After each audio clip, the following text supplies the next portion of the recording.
man camps. Welcome everyone to the Eugene City Council work session for May 9th. Welcome everyone here and at home. And we have a very important discussion that we're having today on the capstone project. City Manager? Thank you, Mayor. And in the interest of time, I know we have a lot to get through. I'll just turn over to Emily to lead us off. Just a couple of procedural issues. First of all, before we start discussion of the capstone matter, I want to check in with Councilor Ortiz to disclose a potential. Yes, I'd like to announce that I have a potential conflict of interest as I'm employed by Peace Health. Okay. And we've been over that before. That doesn't mean she can't participate. We just need to understand that fact. Also, we are reversing the order of the two matters as they appear on your agenda. We're asking you today first to deal with the street vacation. After that matter is concluded for you, then move on to any discussion about the McNutt proposal.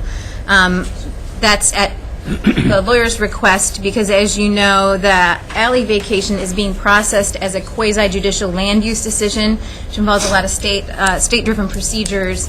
It has a discrete record that is now closed. And so you understand, as you've been trained to have no contacts on that matter since the closure of the record. Any contact specific to the vacation can't be part of your decision today if they're not disclosed in the record already. So the applicant has waived his the last few days it's entitled to under the statute for rebuttal. That was done to allow you to act today on the vacation. That was one loose end that was out there that's been tied up. And I'm going to go ahead and send you over to Becky for her to give you a short presentation. Staff recommend. I'm Becky Taylor, planner. Talk up, Becky. I'm Becky Taylor in the planning office. Thank you. Staff recommends council act on the right-of-way vacation application today as scheduled. Public comments were received on this land use application in 4 different time periods: before the public hearing in response to the city's legal notice, at the public hearing on April 23rd, during the open record period between April 23rd through 30th, and during the rebuttal period between May 1st and 7th. Staff response to this testimony and evidence is provided in yesterday's memo to council on May 8th. Also on May 8th, the applicant waived their right to final rebuttal period to enable council action today. Prior to the close of the record on May 1st, the applicant withdrew a portion of their right-of-way vacation request. The application initially proposed to vacate West 12th Avenue between Olive and Willamette Streets, shown in orange, and the northern portion of Willamette Alley between West 12th and 13th Avenues, shown in green. As noted in the AIS, the applicant has withdrawn the portion of Willamette Alley from the right-of-way vacation request. This means that the Willamette Alley will continue to provide full public access. West 12th Avenue, shown in orange, would be vacated as originally proposed. The draft ordinance attached to the AIS includes requirements that tie it to the proposed development, which will ensure that the replacement right-of-way and related bicycle and pedestrian improvements will be provided before vacating the existing right-of-way. Willamette Alley will remain as is. The approval criterion for the right-of-way vacation is a determination that the request is in the public interest. Staff has provided a thorough set of findings in your packet supporting the conclusion that the vacation is in the public interest. The applicant has also met the consent requirements, and the city has provided public notice consistent with ORS and Eugene Code. All other application requirements have been met, including a deposit of the special assessment. The city manager recommends approval of the right-of-way vacation based on the demonstration of public interest as presented in the ordinance for your action. I'm going to turn it to Emily. So before you have a motion and discussion on this item, I just wanted to confirm that staff have placed everything that has been in the public record before you in the big stack of notebooks that Mike is hoarding over there right now, but those have been available for your review, and that you understand that the record is now closed and has been closed, and just can confirm that the decision that you make today will be based on nothing but what is in that record, discrete from information you may be receiving about the MUPTI. So if you have any questions about that, let me know, but that's my understanding, and head nods indicate it's yours as well. Okay, so I'll turn it over to the mayor for a motion and discussion. Thank you very much. George? Mayor, I'd like to move adoption of a resolution approving the MUPTI at this time. So, That we're doing the vacation for some. yes, but I understand that, but originally we were supposed to consider the MUPTI, and if we don't approve the MUPTI, there's no reason to approve the alley vacation. It seems like the MUPTI has to come first. Without that, the alley vacation is moot. There's no reason to apply for an alley vacation if you don't have the MUPTI approval. So if I could respond to that, I mean, Yes, please do. for a procedural, just to keep the record very clear, on MUPTI, which doesn't have which has an open record, and you can talk about and receive more information on the MUPTI, you can certainly do them in the opposite order. You could do MUPTI first. Anticipating that the issue you're raising may be a concern, the vacation ordinance is crafted so that it will not take effect. Nothing will ever be vacated unless the process proceeds to actual building permits. Because this development is contingent on the MUPTI, acting on the vacation would not mean that you would actually end up vacating right away if the development doesn't occur. I see it the other way around. I see without, it makes no sense to talk about an alley vacation if the MUPTI hasn't been approved. So I guess I would ask the mayor, Well, you can put what the motion is their out. advice here? I mean, Well, I'm going to it just rely it on... seems more logical to You're asking me- to discuss the MUPTI first. I understand what you're saying, George, but if you're asking me, and you can do what you choose to do, but what I understand from Emily is, for just clarity, they'd like to do this first, and then part of the doing this first is that it will not come into occurring unless the other part is passed. I understand that, but I believe in the original EIS we were supposed to do the MUPTI first.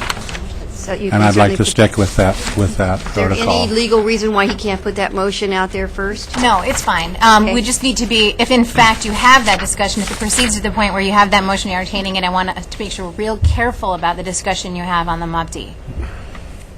There's In what way?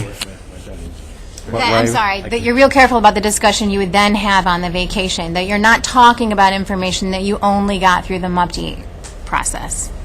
Regarding the vacation and only the Absolutely. vacation? Right. Yeah, okay, that's fine. there's a motion. Is there a second? I haven't read my motion yet, no. Mayor, can I get in the queue after a Yep, few seconds? I'm already there. The other piece of it is, there is a staff presentation on the MUPTI that you haven't received yet. This has been the staff presentation on the vacation, so Well, We wouldn't recommend changing the order from... I understand that, but it's his, Absolutely. yes. I want counselors to have an opportunity to see the staff presentation, certainly, and ask questions, but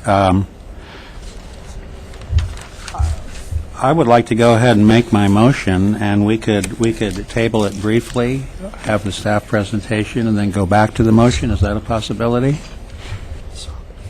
it's a possibility. Yeah. Well, I like that possibility, so I'm going to go ahead and read my motion.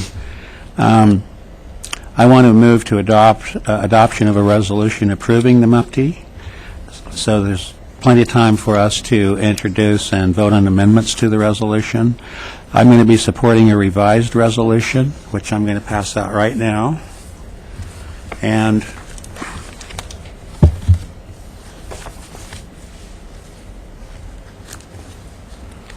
there's 11 copies of this revised resolution.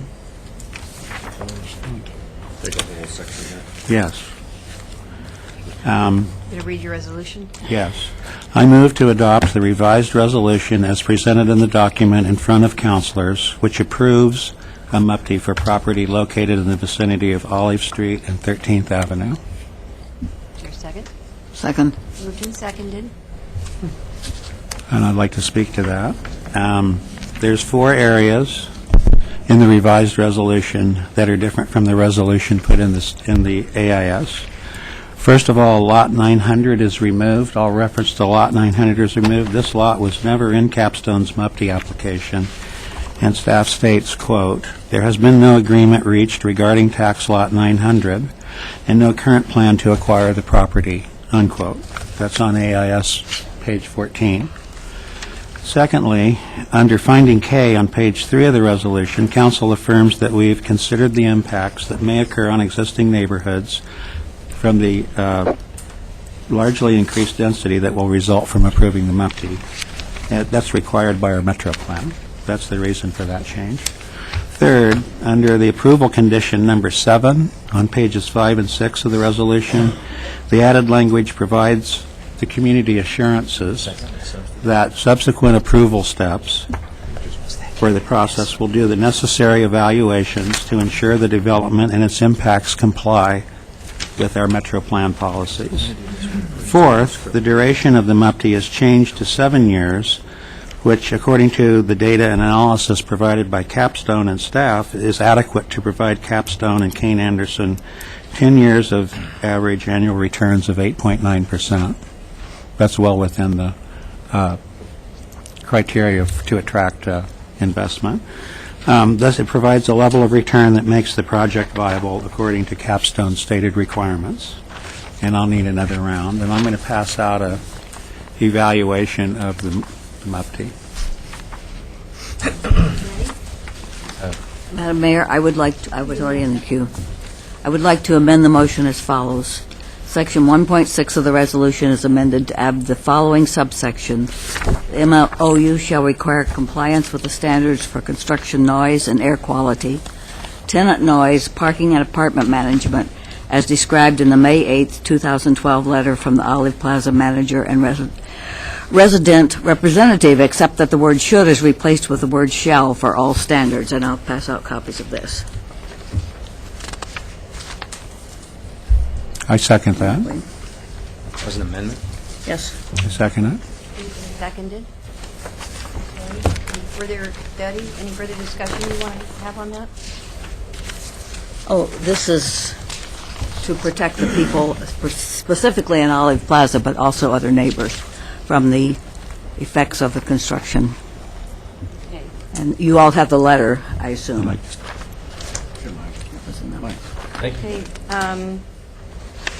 Mike, you're next. Thank you, Mayor.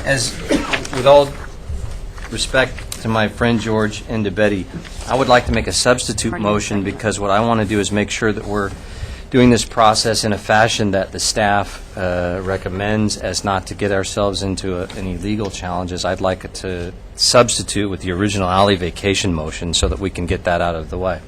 And the original one reads, move to adopt Council Bill number 5070, an ordinance vacating West 12th Avenue located between Olive Street and Willamette Street. I'll second that. And to speak to it, if I could, like I said, I want to hear from our legal staff about that. Technically, you cannot substitute for the main motion what you're talking about because you have a motion to amend on the table. My suggestion to you to accomplish what you're talking about is if you move to table the current motion, which is the one related to the MUPTI, and the council approves the tabling of that, you can then go back to the alley vacation. So moved. Second. And seconded. A motion to table is not debatable. Not debatable, so therefore we go right to a vote. All those in favor of tabling, please indicate. 1, 2, 3, 4, 5. In opposition? 1, 2, 3. It passes. It's tabled. So now we go back to May I make the original alley motion now? Yes. Is the amendment still there? Then the original motion that I just read is what I'd like to put on the table now for the alley vacation. It's all tabled, all of it. I just want to clarify so that I don't make any mistakes We get here, it off Glenn. the table. So we tabled his motion and the amendment to that motion. Right. You tabled the discussion of the MUFTI And so now you're free to go back to what you Okay. had before. And so now we have, Mike, you're up. Move to address the alley vacation first, and move to adopt Council Bill 5070, an ordinance vacating West 12th Avenue located between Olive Street and Willamette Street. And I'll second it again. That's been moved and seconded, and now we're ready for a discussion round about that. I've got Andrea in the queue. I've got, and that was for the previous. Do you want to be in the queue now? No, ma'am. Look, nasty. All right. And you want to, I've got Alan in the queue. Do you want to be in the queue on this or not? No. All right. So then, George. Thank you, Mayor. So the original motion and the amendment to that motion have been tabled. What does that mean? When we finish this discussion, presumably, we vote on it, we go back to, Yes. we go right back to the discussion of Councilor Taylor's. Yeah, I don't believe it Amendment to my requires motion. another motion to bring it back up, does it? Once you finish the alley vacation, Then you'll need to put it back on the table. ask George, You don't put it back. somebody to bring it back, to take it from the table. Okay. Thank you. And do we have to vote on taking it from the table then, too? Just like, Yes. But it can just be moved to, remove from the table, second, all in favor. okay, and that's it's what I back want. on the All table. right, good. All right, so we, pardon? Staff presentation. Oh, we're back to, we are, okay. They did their staff No, presentation on the doesn't- alley vacation. That's not- George done? You didn't have to vote on the alley vacation. Presentation. So the way where we are now is you put it, the motion on for the alley vacation on the table, right, Mike? And that's where it is, I mean, that's where it is right now. So we're having a discussion about that. If there's any discussion about the alley vacation, now is the time for that. I don't see anyone, so all those in favor of the alley vacation motion, please indicate. 1, 2, 3, 4, 5, 6. In opposition? 2, it passes. Okay, so now we're at the juncture for the bringing that back to the table. Yes, Mayor, thank you. I've got a question. So it's tabled, and now we can discuss it. You need to bring it back Can to the we table keep it? first. I'm bringing it back to the table. I move to bring it back to the Second. table. Moved and seconded. All those in favor, please indicate. 1, 2, 3, 4, 5, 6, 7, 8. None in opposition. It passes. It's back on the table. All right. Is back on the table is exactly where you were after Betty made her motion to amend. So it's a motion and the amendment. Right, so the main motion, but the motion to amend is present. Present. Okay, Right. so now we're dealing with the motion to amend. George. All right, so in the interest of full discussion, I'm wondering, can we table it again for the staff presentation and then immediately go back to the point where Councilor Taylor's amendment was? Right, all the mayor has to do is recognize staff. You don't have to table or anything. Okay. Staff can just make the presentation. Yes, I would like to hear staff's that. presentation. I'm not trying to, I hope people didn't think I was trying to cut that out of it. I want to hear it, too. Back up to the Mufti discussion, and we are on the Mufti presentation. All right. Okay, we're going to continue our discussion. Yes, you may have your pen. We're going to turn our attention to the requested multi-unit property tax exemption. What I'd like to cover briefly are the questions that we've received from council, the project benefit and the positive impacts we've identified, how we've incorporated those as conditions, a small proposed project revision, and then the recommendation. We were asked what method of demolition will be used. Capstone is currently reviewing proposals from demolition contractors. The contractor selected will be required to use best management practices for dust suppression, which includes wetting, minimizing activity during periods of high wind, etc. And the method of demolition chosen will be the one that minimizes impacts to neighboring properties. We were also asked what protocols will be followed to minimize exposure to lead and asbestos dust. We know that the old clinic building has had significant asbestos abatement over the years, so any remaining asbestos will need to be abated prior to demolition. No lead was found except some in a shield in an x-ray room. But during demolition, the contractor will need to take reasonable precautions to prevent and suppress airborne dust. And there are different ways to accomplish this, and the work is familiar to the contractor specializing in demolition. It will be overseen by the Lane Regional Air Protection Agency. Capstone is also hiring an independent third party to certify compliance with related regulations. We were asked if an environmental assessment had been done, and Capstone states that they have completed an extensive environmental testing on the property, both Phase 1 and Phase 2 testing. Because the purchase of the property has not yet been finalized, Capstone has indicated that the environmental reports are proprietary at this time, but that the environmental analysis will be required for project financing.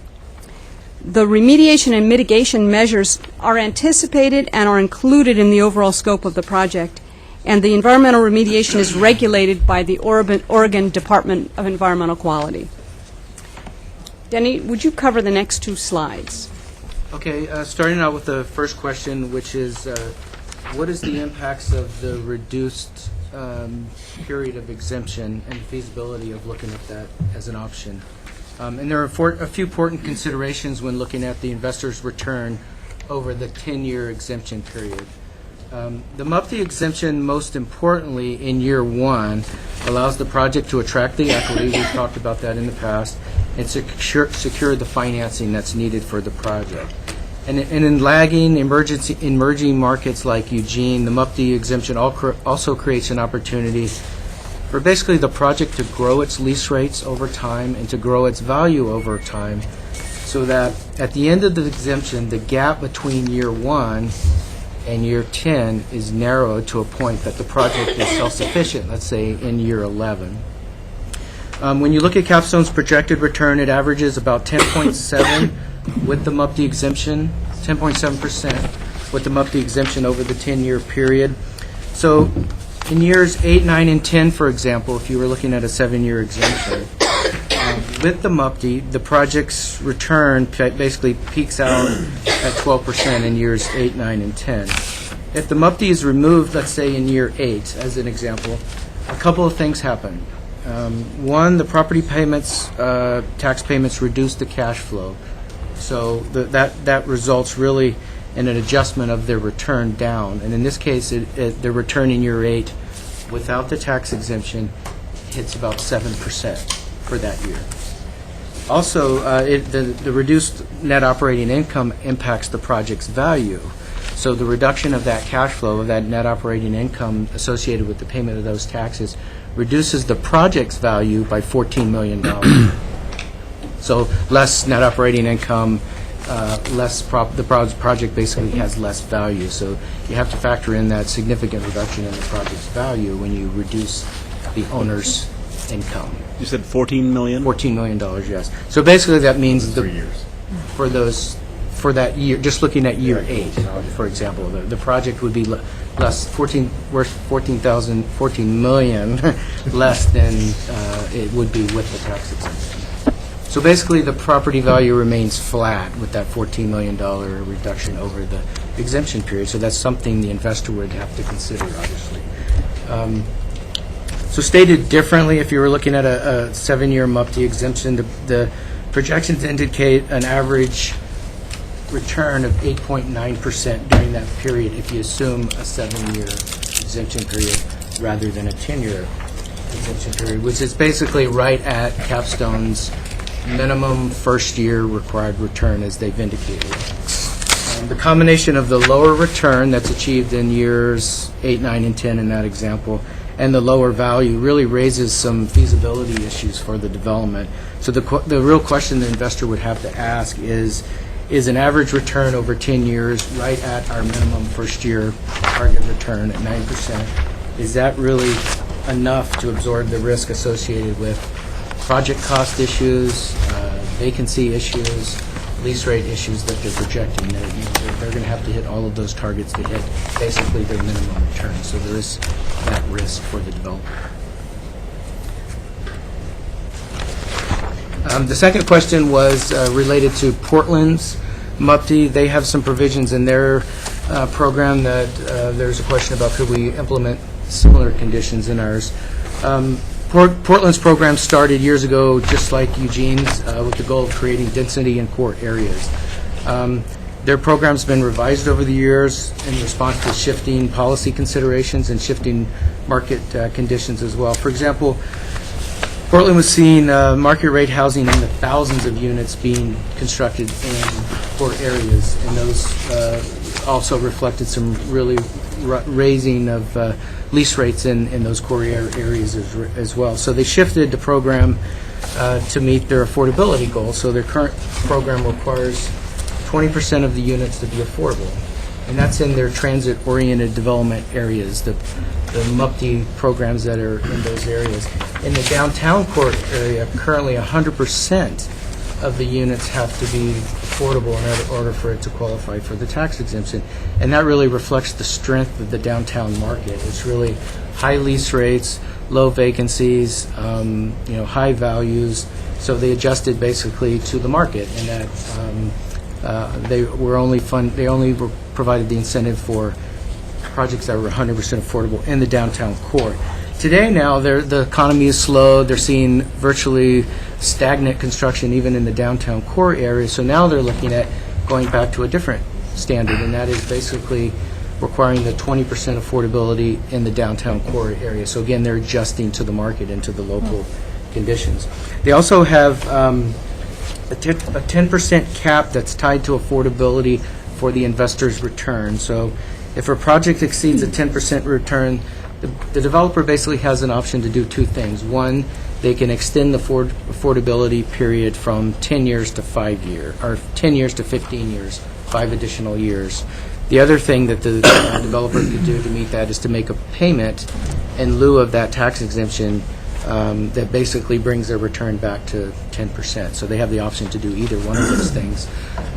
To date, there have been no payments. They adopted this policy in 2008, right about the time the market took a severe downturn. So any projects that have been built have not met their 10% return. The most important thing really is that because their lease rates are much different in Portland, because they have affordability requirement in their program, it's not necessarily compatible to what we're doing today. We could consider some changes like Portland, like we've done in the past, changing our MUPTI's boundaries, changing criteria and such. We were asked if we had done a triple bottom line analysis. And actually, Sarah, could you hand those out? Thank you. As you know, the triple bottom line analysis, it's not an equation or a calculation that produces a definitive answer or output, but it's a framework that we use to explore environmental equity and economic impacts, benefits, and trade-offs. So we've been working to integrate the triple bottom line framework in all of our work. So beginning in March, we had conversations with the Capstone developer and sent them a copy of the TBL tool for them to be thinking about how to frame the discussion and the impacts and the benefits of their project in terms of the triple bottom line. The expanded public engagement process that was created for the MUPTI specifically helped to identify and explore potential impacts in the areas of economic prosperity, social equity, and environmental health. So the copies of our triple bottom line analysis are going around. I want to point out that the triple bottom line analysis is an ongoing process. As we continue to work with the community and the developers throughout this process, we anticipate more impacts and benefits to come to light, and we will continue to use the triple bottom line to help us address and anticipate possible social, economic, and environmental impacts.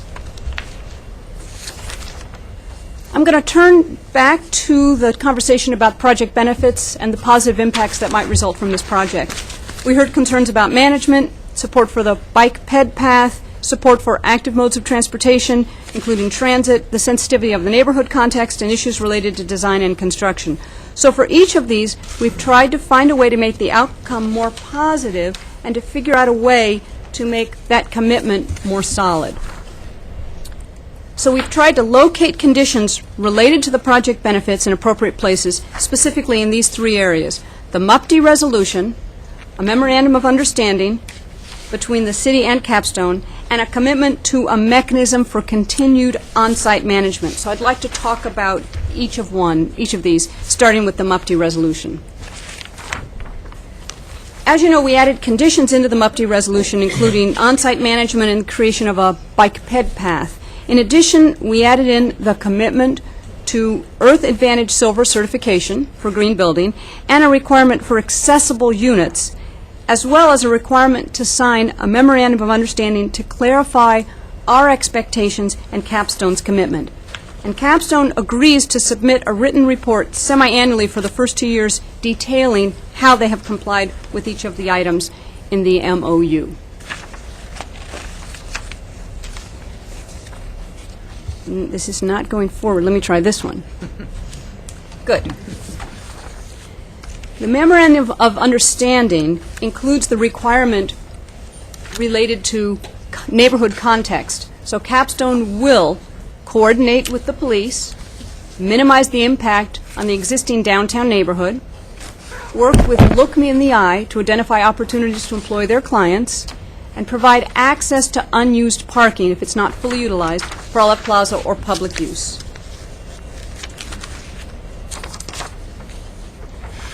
The Memorandum of Understanding also includes Capstone's commitment to support active modes of transportation, including additional bike parking and secured storage, a shared public car facility, an electric vehicle charging station. And Capstone will promote these alternative modes to the residents of the development. I'm going to add that they're also looking at a bike sharing program. That's an example of how we are locking in this commitment. We are hoping they go above and beyond what the words are at the moment.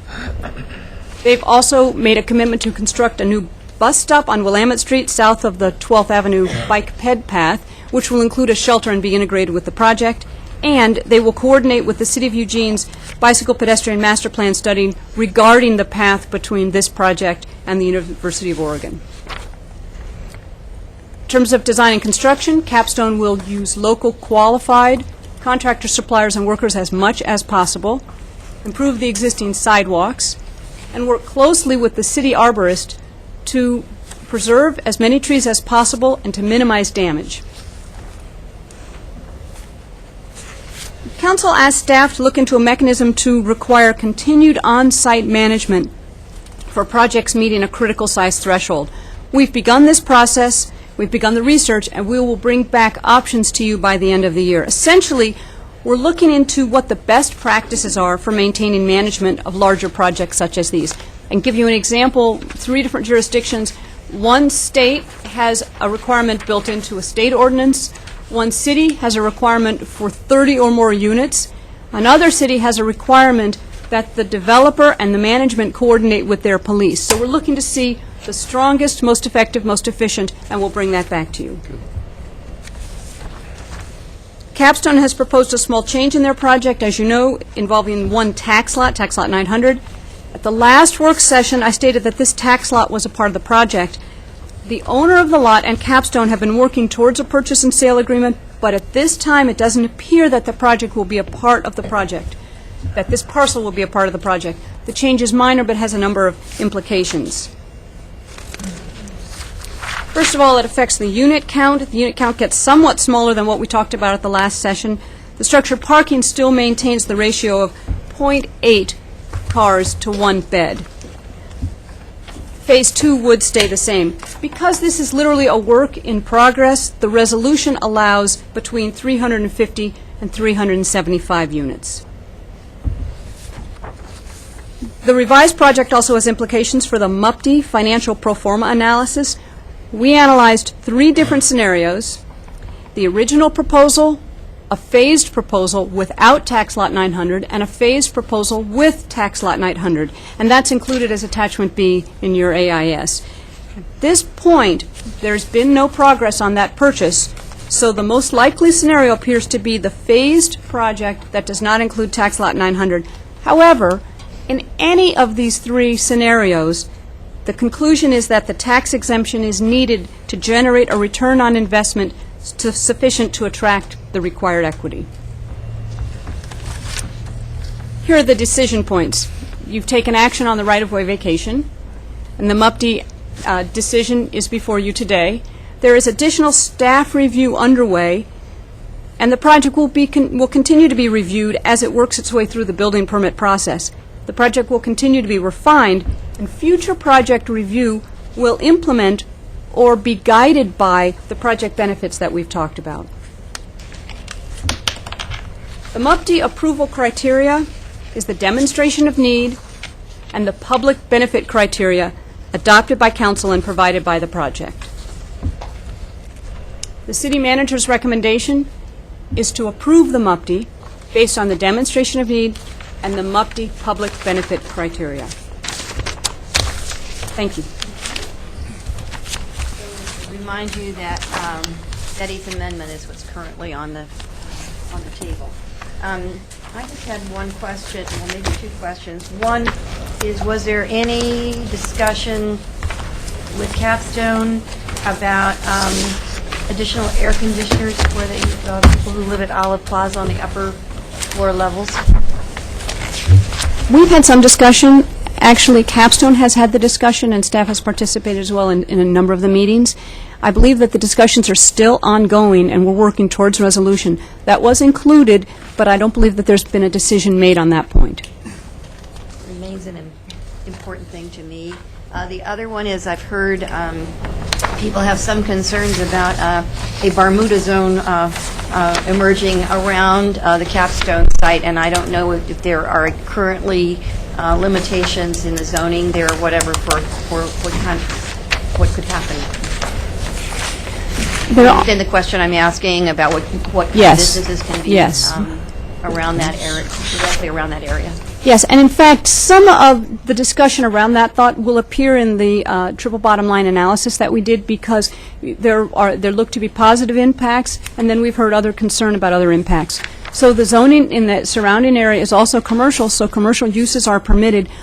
I think that the intent is to be proactive, to encourage pro-social behavior, to work very closely, certainly with the police, with Capstone and their management, and potentially with merchants around this area, so we get the best possible outcome if this project goes forward. Other questions? Betty? Well, a part of this amendment was to require the air conditioners.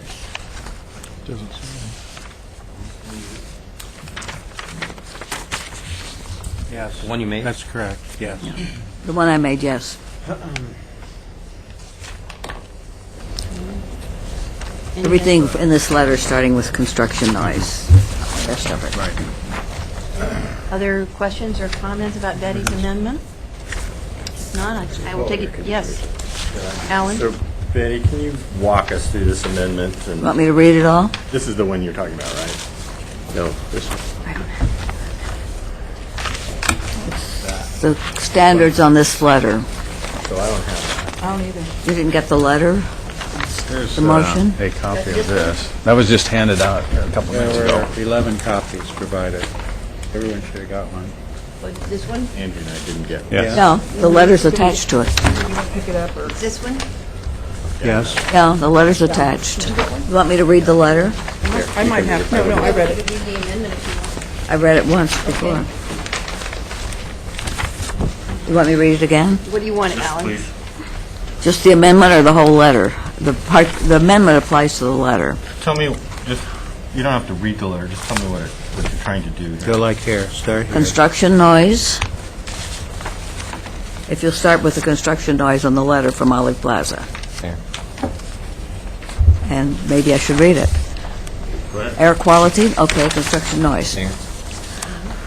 Noise generated by demolition, construction, or repair of buildings, streets, and so forth associated with the Capstone development, including all uses listed under Eugene Code 6.750, as measured at any exterior location on the Olive Plaza building, should not exceed the standards under Eugene Code 9.2530, quotation marks, parentheses 20, except that the exemption in subsection 20E6 should apply only from 8:30 a.m. to 6 p.m.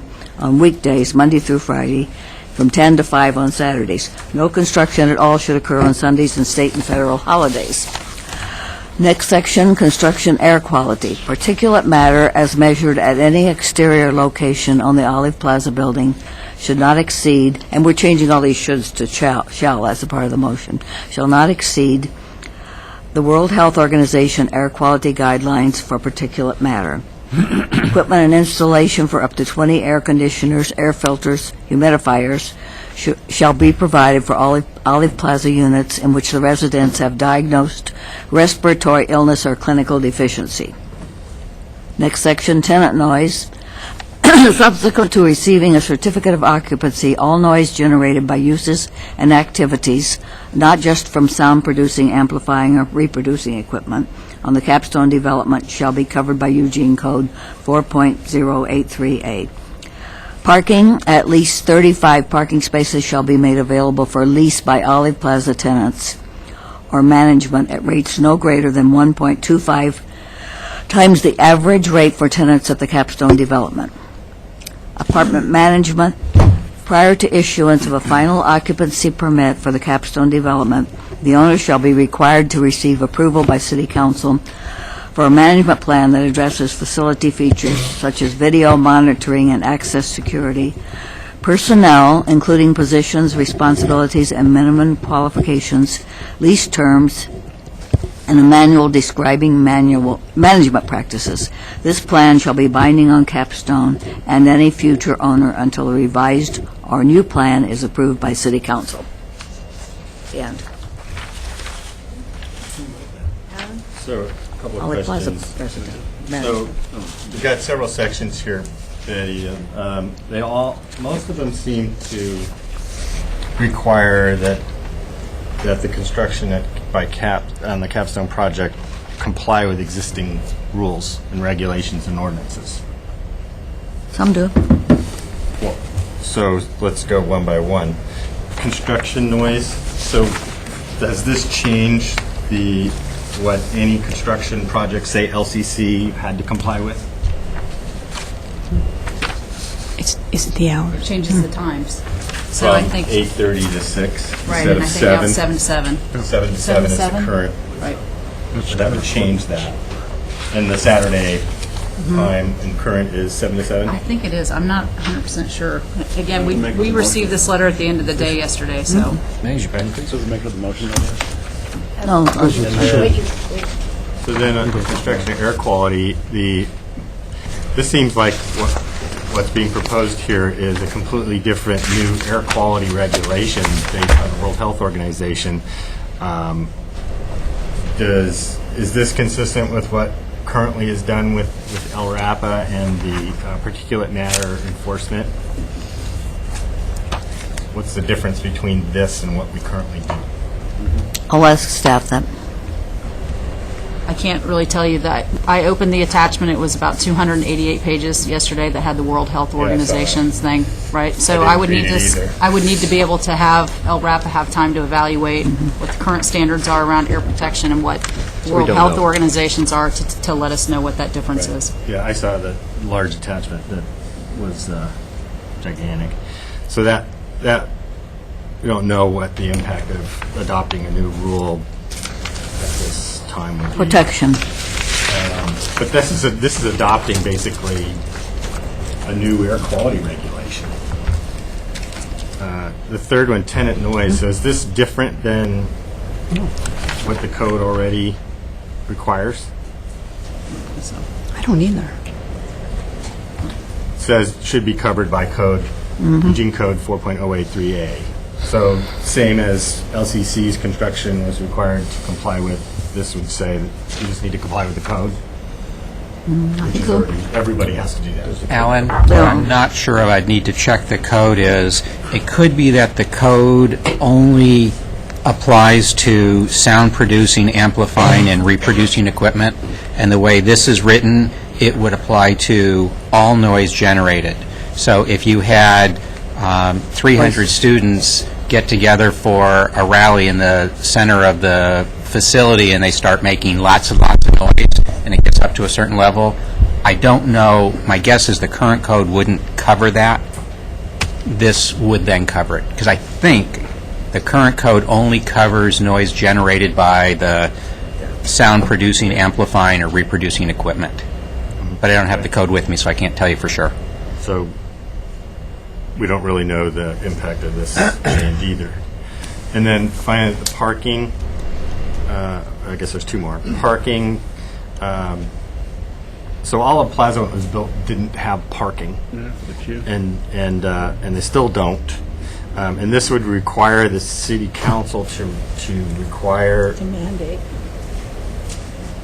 an adjacent building to provide parking for an existing structure and the rate. because of somebody's short term. And I guess I have a problem with that. What Capstone has said is that they are providing parking for their residents.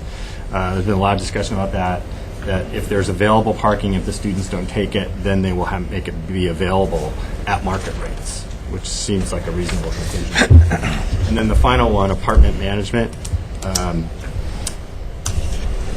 The way that the MUPD application is, it says at least one, and that they will comply with these things. What I pushed for early is a city ordinance that deals with that on a more permanent basis, not just through the MUPD application, but throughout the city and for the whole tenure. This building's going to be here probably 30, 40, 50 years, and so the MUPD only goes to 10. What happens after year 11? So that, from my perspective, having that on-site management ordinance is a very integral part of this, and we need to pursue it in that way through that ordinance. Thank you. Mike, you're next. Thank you. I want to take off from what Alan said, because I absolutely agree with his point that if if we look at what happened in the construction of LCC, it's a wonderful building. It's been a great process for our downtown. If our code is insufficient for guarding our residents when we build things, then we should address the code and permanently fix the things that are insufficient to guard about how construction is done downtown. I just received this. I'm not clear on all the implications of it. I can't support it when I receive it at the last minute in this way. And frankly, on principle, I'd rather see us addressing our code permanently rather than holding a project hostage because they're asking something from us in order to do something we should do by changing our code so that it applies to everyone equally. So I won't support this in that way. George? Thank you, Mayor. This came to all of us about 3 days ago. They sent out an email, this exact same letter. Olive Plaza residents and management are not happy with the way the current resolution reads. They think it doesn't go nearly far enough to protect the residents and caregivers and management that are there. In spite of all the soothing words and reassurances from Capstone, they are not impressed. They're very worried. The way I feel is we always talk about our most vulnerable populations, how we, care about them and defend their rights. And if we can't protect the citizens at Olive Plaza when we have an opportunity to do so, I think that doesn't say much about us as human beings. Just to get to construction air quality,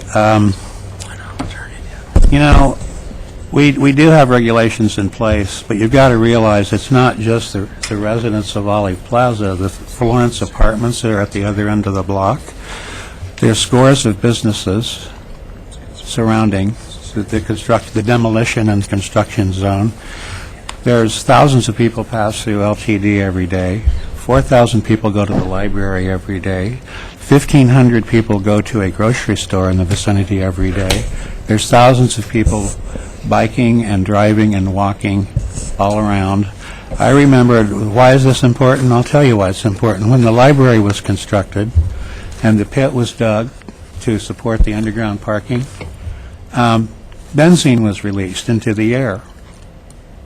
They used a practice called air stripping of benzene, air stripping. Benzene is carcinogenic and it's mutagenic. You could smell benzene in the immediate vicinity for 2 weeks. This is across from the bus station. Pregnant women waiting to get on the bus, people with their children. Like I say, a busy grocery store on the same block. Totally dangerous, and it was allowed to happen. Nobody did anything about it. So that's, and as far as Capstone keeping their environmental analysis proprietary, I don't get that at all. We're a body that we're supposed to approve an $8.5 million tax exemption, and we can't know what environmental dangers might be underneath the asphalt and the concrete. That's absurd. That's really we're not living up to our responsibilities if we don't get to see that report. As far as the parking goes, it's not just for the residents. Many of them don't drive. It's for the caregivers. It's not just elderly people. There's a lot of people that are severely disabled there, and their caregivers need to park there so that they can take care of them. And they're offering to pay, they want 35 spaces at 1.25 more than what they're charging the students. So that's a very reasonable. Thanks, Mayor. I'm just simply going to say that, construction occurs throughout the city, and when individual projects come up, certainly concerns for individual projects do arise. But to take every project and begin to dissect it on an ad hoc basis and apply regulations to only that particular project doesn't make a great deal of sense to me. If we do need to address citywide particular code issues and construction standard issues, then we should do it on a broader basis, not for a particular project. I think it's a little bit irresponsible, perhaps, to raise a motion where even staff can't answer the questions that are involved in it regarding the World Health Organization and some of the other questions that are raised in this particular motion. It just doesn't make a great deal of procedural sense to me to introduce a motion that has completely unanswered questions and expect a vote on it. So if we do need to address issues on a citywide basis, let's take a look at that rather than on an ad hoc basis for any particular one project. Andrea? Thank you, Mayor. So I'm not going to be able to support the motion, Betty, but I do want to say that I think that these are some valid concerns, and I do agree that if we're going to look at these types of concerns, they need to be citywide. I could say a lot more, but I just think that these are valid concerns, and they're not they're late in the day, but they're valid. So I just don't think I can support the motion. Got George and Alan. George? Thank you. As staff's presentation stated that there was no lead present. There's no lead in the paint of the building. Those buildings have been there for decades. They're painted and repainted many times. Surely within the last few years they've been using lead-free paint, but the substrate has got to contain lead in there somewhere. In their analysis, they have not found lead except in that one example, and they've been doing testing throughout the building. Okay, and repeat, who did the analysis? I don't have that information. You don't know who did the testing for lead? No, I don't. It's a consultant that's been hired for the project. Is that considered proprietary information? I don't know. I could find out if that's an issue of concern. Well, it's definitely an issue of concern because when demolition occurs, depending on the method and the protocols that are used in demolition, in a densely populated area where there's people going all around, the dust arises. The lead from the paint has been pulverized. It rises in the dust. People inhale the dust if it's not sprayed down at every step of the way. Right. And the demolition technique is very important too, whether you're using implosion, wrecking ball, or the picker method.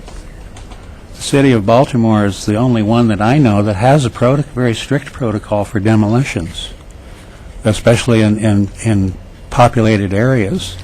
In other words, you can only use the picker method. You have to water it down continuously. The debris is put into the trucks to be hauled away to the dump site. It has to be covered with plastic so that the dust doesn't shake off down busy streets and people inhale it. Johns Hopkins did a study.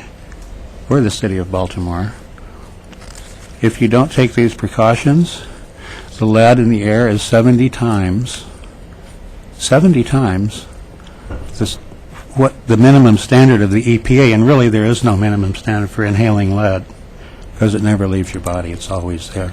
So this is why I really have to object to these environmental analysis being kept secret.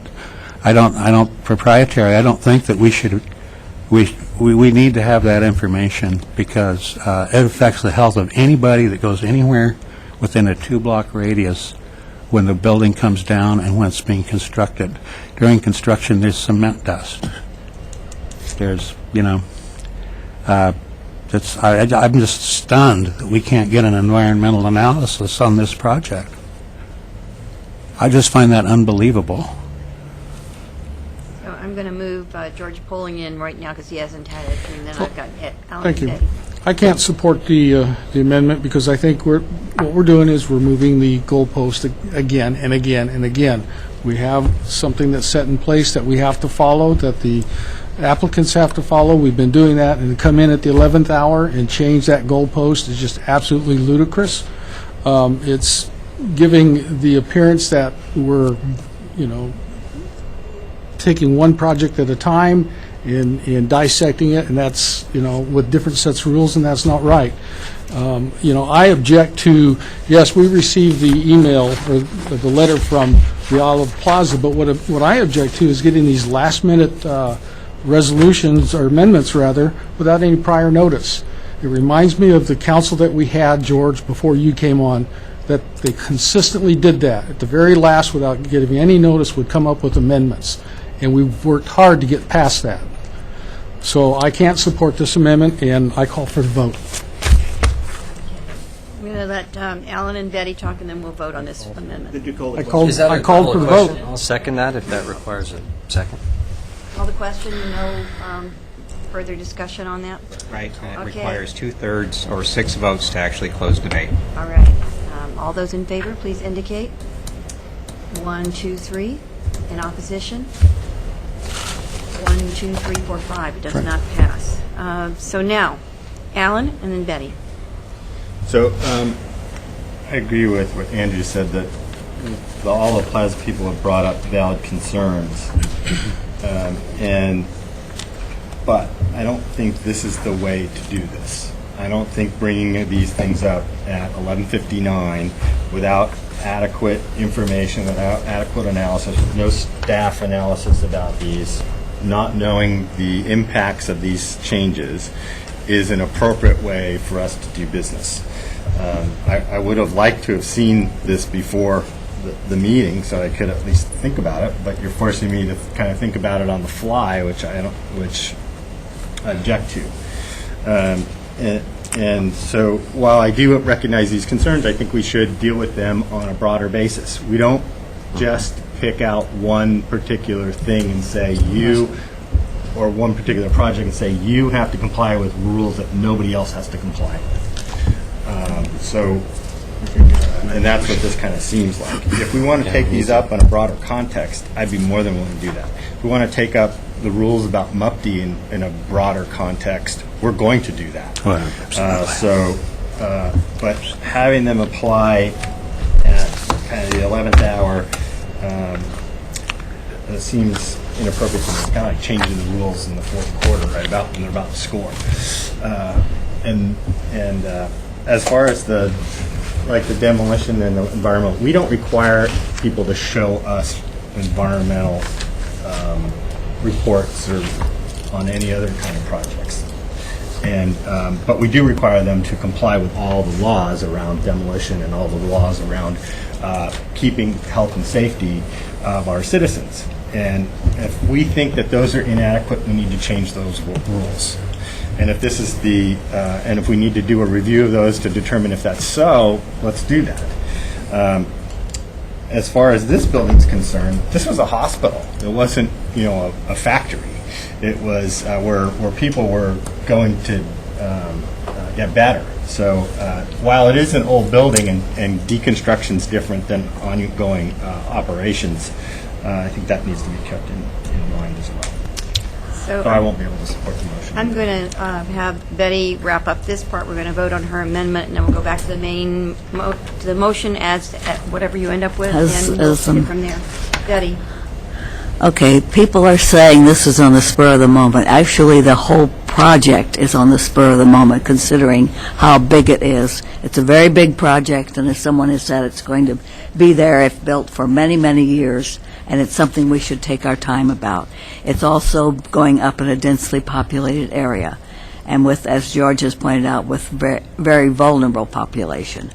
Not only the people that live in those apartment buildings, but people with businesses where they're treating people have written to us to say that they're very concerned. So it's a special case, and who could have read, look at those things Mike had over there, who could have read all of that? If we're doing this really big thing almost on the spur of the moment, if you consider how big it is. And I think we need more time to think about it, more time to let the public think about it, and it deserves more deliberation than just saying, okay. we'll give you the tax break. If they want to do it without the tax break, they can go ahead and do it, I assume, if they want to buy it. But if, as far as our part of it, we should give it the consideration it deserves, which means a lot more time than we've had. Thank you.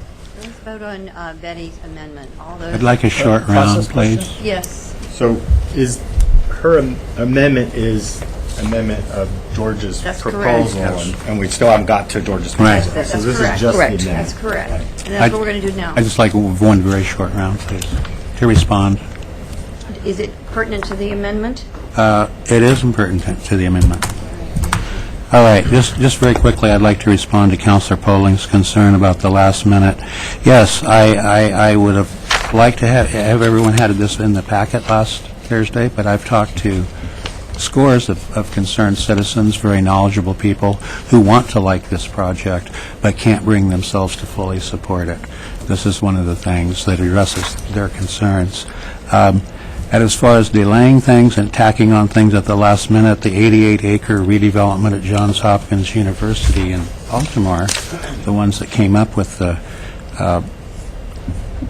demolition standards, the only city that really has very strict demolition standards, they delayed that project for 2 years because they thought that this residents' concerns were important enough, being a medical facility anyway, that they would check that out. And so they delayed their project 2 years to address every single concern of the residents, to help them relocate, they addressed every concern, and they did take time, and they didn't feel like, yes, they wanted to do the project, but they didn't feel like, oh my gosh, they're one of these last-minute things. They thought they took it seriously enough to spend more time with it. So, and as far as last-minute things, I mean, our last work session, we received information from staff by special courier the night before our work session. We're supposed to digest all that overnight, so I, Better than Right. thank you. I think we're ready to vote on Betty's amendment. All those in favor, please indicate. 1, 2. All those in opposition. 1, 2, 3, 4, 5, 6. It goes down. We're back to the main motion. Further discussion on the main motion. George.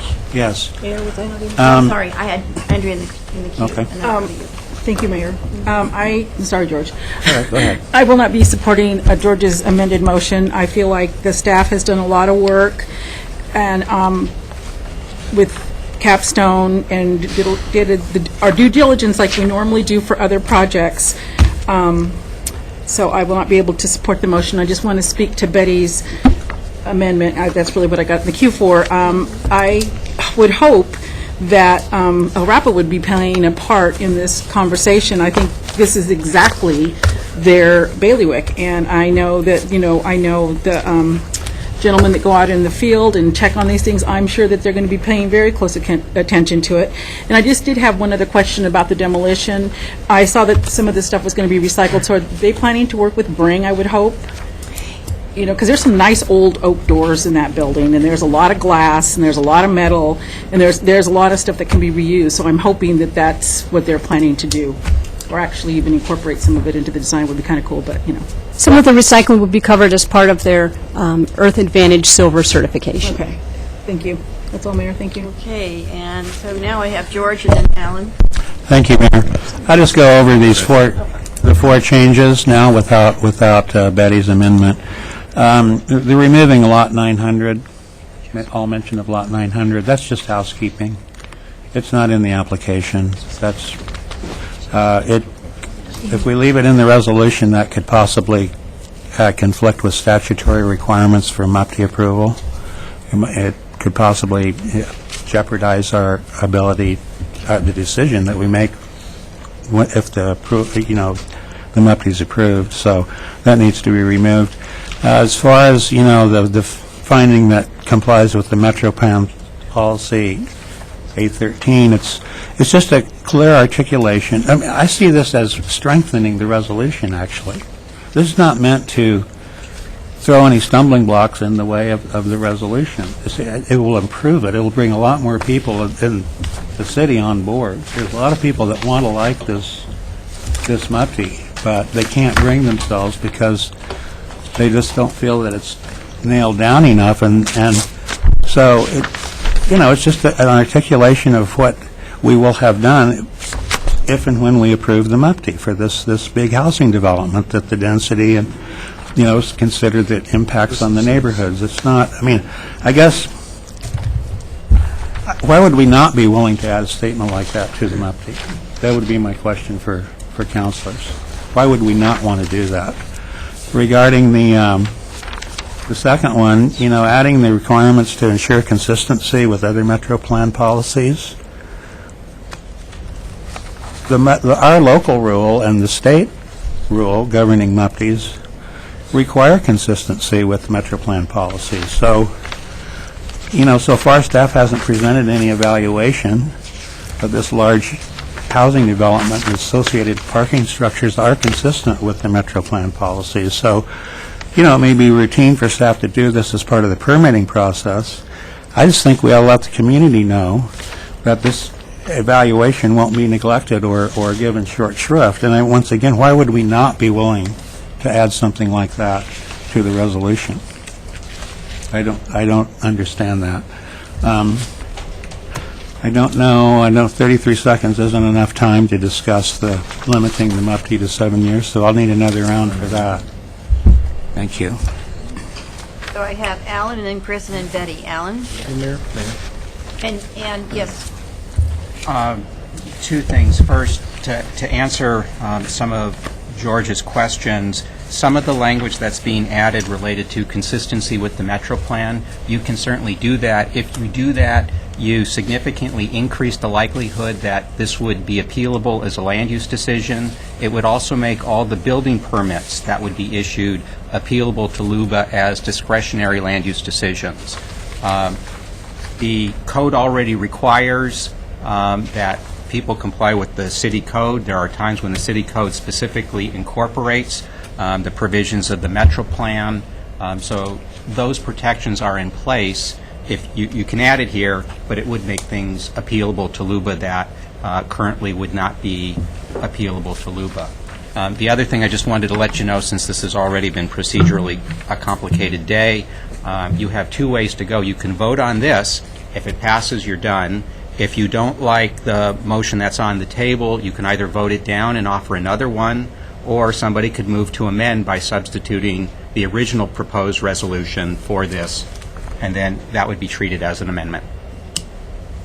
All right. So, Chris, you're next. Thank you. I appreciate the efforts to try to craft something that is perhaps more acceptable to a larger number of folks. My only concern, once again, is when you add new language in, what the implications are, and we've not had a chance to examine what those implications might be. There's an entire addition under Section 7, which I don't have the opportunity to really think about what that might be. Glenn just brought up one example of something that hadn't occurred to me that you want to have your folks look at. Another one is moving this from 10 years to 7 years makes the project financially unviable, which means it would basically kill the project. And so, at least from my perspective. The one question I did have would be, if I were to move to substitute, could that be done in a way that acknowledged the status of Lot 900? Is there a way to make that substitute acknowledging that? It depends on what you mean by acknowledging the status. If you, by having Lot 900 in the resolution, it doesn't mean that Lot 900 gets a MUPTI unless at some point it becomes part of this project. If you take it out, you could offer up, amend to substitute the original motion and delete the last sentence of paragraph A, or and the other, if I delete 900 and it sells, do we then have to amend this? Yes. Right. On the other hand, if you just leave it in and it doesn't sell, there is no MUPTI for Lot 900. Okay. So it doesn't hurt to leave it in. Okay. Then, Madam Mayor, I would move to substitute the original motion to adopt Resolution 5057, approving the MUPTI for the property located at the vicinity of Olive Street and 13th Avenue as presented by staff. Second. Mike seconds. All right. Moved and seconded. I'll let you do that. Further discussion? Alan. Chris asked the same questions I was going to ask. So,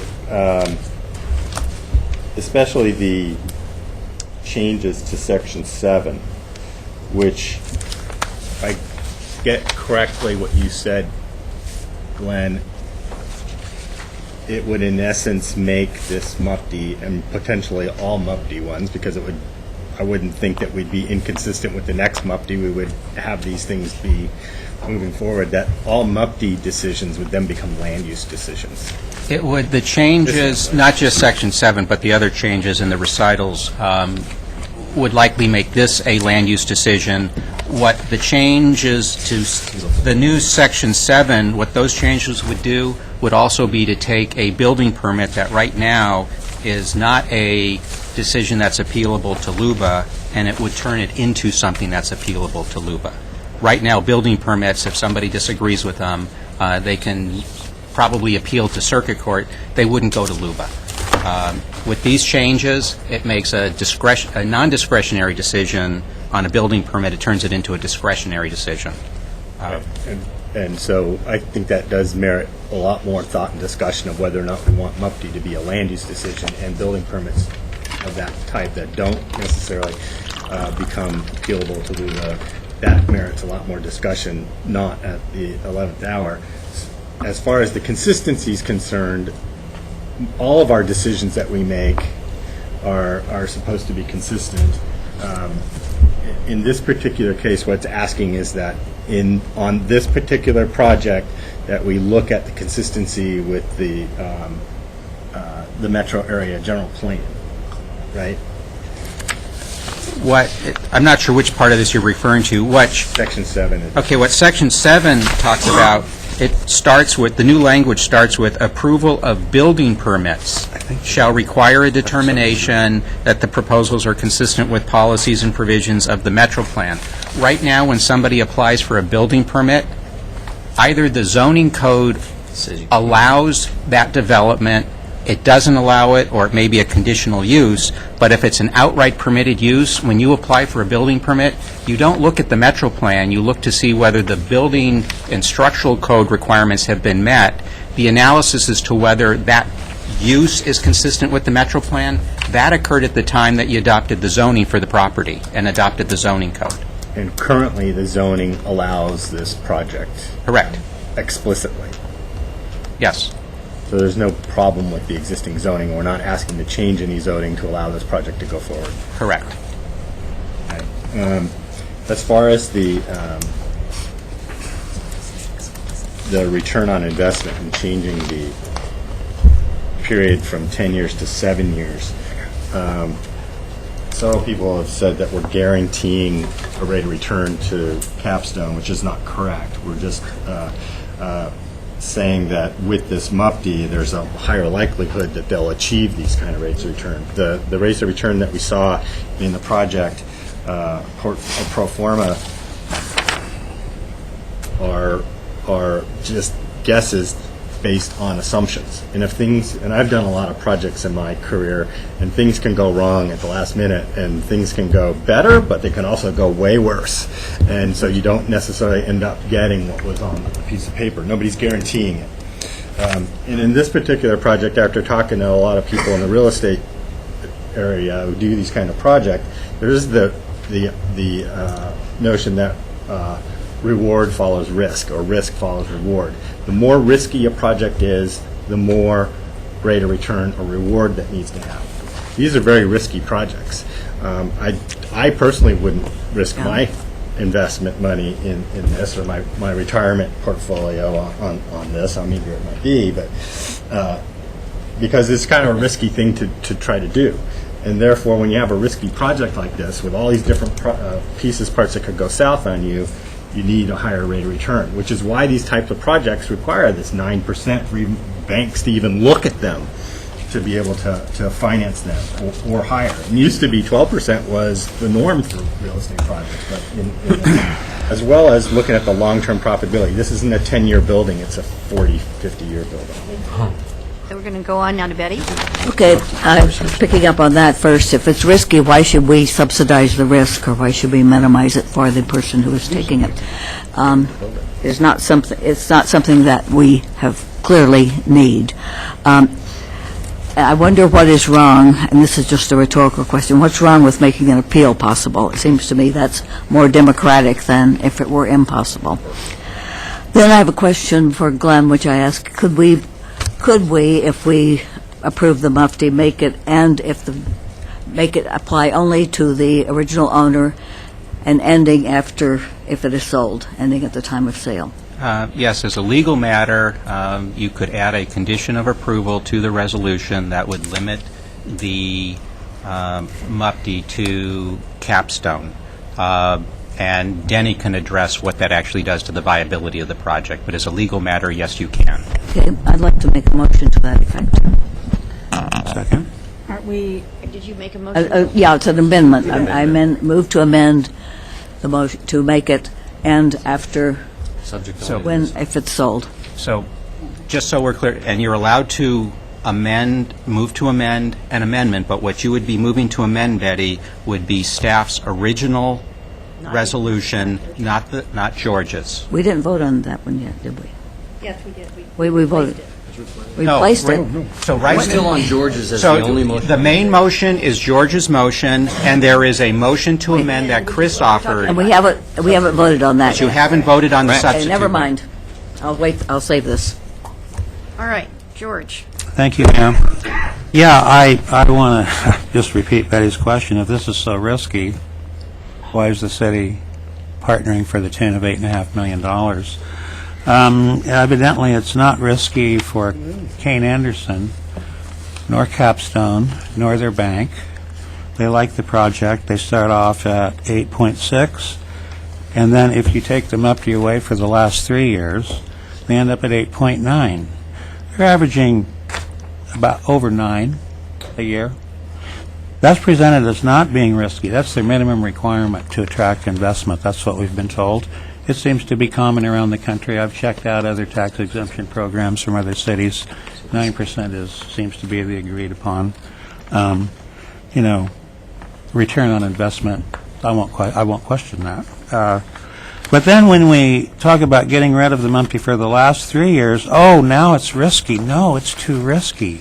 It's like it seems like you can't have it both ways. If you claim it's not risky, you minimize your risk by getting a 9% return the first year, but if you get a 9% return the last year, somehow that's too risky.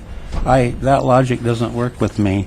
The benefit of doing it this way, and there again, this would make this project much more attractive to a lot of people around town, is that the citizens, the people, they've been writing in their concerns about this. The city would, $3 million would go to the jurisdictions over the total of the last 3 years if they didn't have that Mufti. They would have to pay that tax to the jurisdictions. The city of Eugene's share would be about $300,000 a year. 4J's school's share would be over $300,000. I'm not sure what Lane County's would be, or LCC, or Lane ESD. I'm not sure how many bonds would be paid off earlier, school bonds and city bonds, if the city had that money. I think waiting 10 years for the benefits to the city, which the city needs right now. What do we need most of all right now? We need cash. We need cash.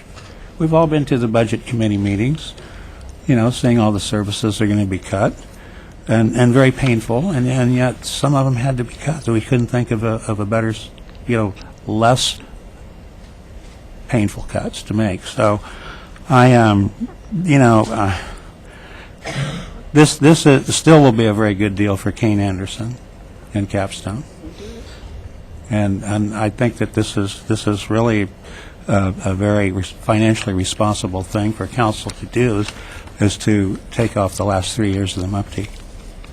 So, Point of procedure, Mayor. We're voting on his amendment, is that correct? Yes, that's correct. Substitution. I want to make the point now that we have 10 minutes to go for our meeting time today, and Chris's substitute motion is on the table. I'd like to call for you to vote on that right now. All those in favor of that substitute motion, please indicate. 1, 2, 3, 4, 5, 6. In opposition? 2, it passes. So now the substitute motion becomes the main motion, and that's on the table. So is there further, Betty? I move to amend to have the MUPTE apply only to Capstone and end at the time when and if it is sold. Second? Moved and seconded. Denny, do you want to make a comment about that? Yeah, and I think the simple answer is if the exemption can be removed at sale, you're basically back to the without MUPTE scenario, because a lender is going to underwrite the deal based on the assumption that MUPTE is going to be in place. Every lender, every investor is going to look at sale as a potential exit strategy to recover their investment. So if the exemption is not there, they have to assume that that exemption is not available. So basically what happens is the lender lowers their loan amount based on an adjusted loan-to-value that does not include a tax exemption. The investors are going to have to contribute more equity to make up that gap, and that in the end lowers their return. So basically you're back to the lower return that we find in the without MUPTE scenario. So. Am I still? Yeah, Betty, you want to say that? So, in other words, we're guaranteeing them a huge profit. What we're doing is helping them make money. Thank you. Andrea?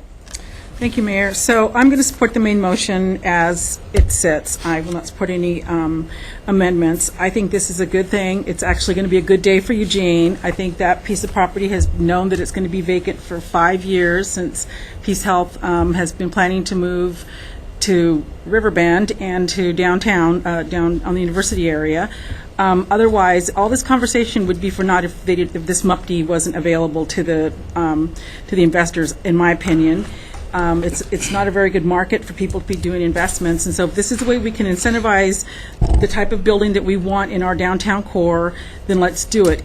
I'm also open to when the subject comes up again, if we want to realign what we want for our downtown area, if we feel we're at capacity, let's have that conversation. But I think at this point, these are the rules that they applied to, and I'm more than happy to support the motion. Hi. Thank you, Mayor. I appreciate the emotion that Betty put forward in trying to make sure that we're doing things appropriately and to the best interest of citizens when a project like this comes along. But at the same time, as Denny's made very clear, the project won't happen with this particular motion. If we do this, we kill it. And I'm not interested in doing that. I am interested in making sure that the citizens in our community get the best deal, but I'm hesitant when we do these sorts of things that kind of feel to me like we're trying to over-control a process like this. And to the points that George make that are along these lines with regard to tax money that isn't collected and won't go to particular entities when you approve a MUPTE like this, nobody loses tax revenue when it's never collected in the first place. And if we don't approve this thing, and if they don't build it, nothing's ever collected in the first place. Nothing would be lost. So it's the only opportunity here is after the 10-year period for the city to increase its tax base. That's the only actual thing that takes place, and that's why I'm supporting the original motion. Alan? And we're going to go to the vote on this. So all projects have risks, some more, some less. The reason we haven't seen projects in downtown is because they are riskier, because they have higher costs and other uplifts they need to do in order to make those projects work, and which is why we're providing the incentive to make it work. There's a reason those properties have been sitting there vacant for as long as they have, and will probably continue to be without some kind of incentive. We come into the same problem with brownfield development and Envision Eugene. Brownfield development sounds great, but it starts behind the 8 ball with regard to cost, and unless we're going to step up to the plate and incentivize brownfield developments, they can't compete with greenfield developments. So those two things to me are really, really similar. My objection to the West University MUPTE, which I successfully worked to get revoked when we did do that in that area, was that it wasn't needed, that those projects would have been built anyway. I don't believe that's true for this project. I believe that without the MUPTE in this project, the project doesn't go forward. There's not enough, there's too much cost and not enough incentive, or not enough rate of return for people to take the risk to be able to do that project, partly because where it is. Having said all that, I think changing the rules after this application's done at this 11th hour is inappropriate. But when we come back for the MUPTE conversations about the policies around MUPTE, I do want to talk about ways about, and what would be appropriate for limiting ROI, whether or not we change the number of years, or the Portland model where we limit it, the ROI, and change and have a payback if it exceeds it. But and so I want to have that conversation as we move forward with future projects. But that's a broader discussion around MUPD that I think would be appropriate to have. And now we're going to vote on Betty. May I have I'm gonna move one us forward. short statement, No, I'm not Mayor? going to do that. I'm going to... As Council President? I'm not going to do it. George, I'm going to have a vote on this, and then we'll go back to the main motion, and then All there'll right. be time if you need to make a Okay, vote. thank you. So we're going to vote on Betty's amendment. All those in favor, please indicate. 2 in opposition.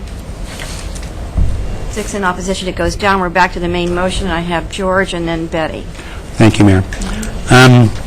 I think, I certainly do, and I believe all the other councilors approach things that come before us, and we kind of ask who's going to pay for it and who's going to benefit for it. And I think ultimately we all try to ask, is this truly in the public interest? Demonstrably. That's how I approach all these things. I assume everyone else does too. So this particular project, there's been no credible arguments been made to demonstrate that this is the highest and best use of the property. I haven't heard anyone make an argument that this and only this is the best way to use this property. I believe a mixed housing project would be a far superior way to use this property rather than a transient monoculture of 18, 19, and 20-year-olds continually recycling in a mass, en masse, in a 2-block area of downtown. There hasn't been any environmental analysis, at least none that we're privy to. Apparently there has been one done, but it's secret. We don't get to see what it is. There's been no meaningful triple bottom line analysis, and part of that is an environmental analysis, which I guess we don't get to have. We just get to vote on it. There's been no demonstration no analysis of a student housing shortage, real or perceived. We know the university's strategy now is to build housing on campus for all of their, not just freshmen, but all their sophomores too. We got an email about that 3 days ago from the university inviting us to an event. There's been a lot of talk about, wow, 1,200 new customers, The students are simply seen as customers walking around with billfolds full of cash. Well, it won't be 1,200 customers. The university, they expect their enrollment to increase 160 students a year for the next 20 years. That's their project. Those are their figures. So let's assume there's 200 or 300 people living there. They're going to be pulled from landlords who are already renting to students, who already own property, who have paid their property taxes from day one. It's not like these are going to be, wow, all of a sudden, bam, first year, 1,200 new students, new customers. That's not. I haven't seen anything that disproves that analysis. So I look at all these things, and I go back to the original question, is this really in the public interest? And for me, I have to say, no, it's not. I believe that we're going to disadvantage existing business owners, landlords, purveyors of housing. We're going to disadvantage them, and we're going to use public dollars to do so. And I just cannot support a project like that. Betty? Thank you. I agree. There's been no demonstration that this is needed. In fact, we've gotten emails, information from people who've done a lot of research that show that we do not need that much student housing. People who go there would be taking away from some other place. And we certainly don't know that nothing else that's better for downtown, for that area, wouldn't happen there. That has not been, as someone said, it had been vacant for 40 years. That is not true. It's not a time when people have been rushed to get it, but it's a choice piece of land, and we don't know that something a lot better for the city might not happen there. Probably would happen.